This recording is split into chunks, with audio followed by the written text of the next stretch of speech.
అనుకున్నారు. ఇన్ని బాధలు వచ్చాయి, ఇన్ని ఇబ్బందులు వచ్చాయి, పార్టీ పరిస్థితి ఏమని.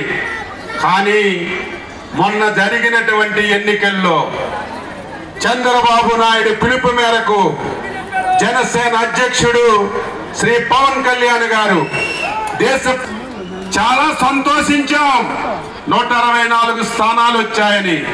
కానీ అధికారం చేపట్టేసరికి రాష్ట్ర పరిస్థితి చూస్తే భయంగా పాలన ప్రారంభించాం.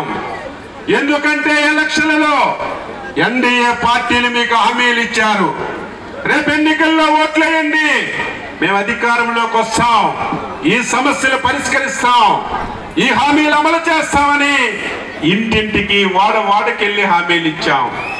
కానీ ప్రభుత్వం చేపట్టిన తర్వాత రాష్ట్ర ప్రభుత్వ పరిస్థితి చూస్తే ఎక్కడ చూసినా అవినీతి, అప్పులు తప్ప ఈ రాష్ట్రం పూర్తిగా దివాలా తీసినటువంటి పరిస్థితి.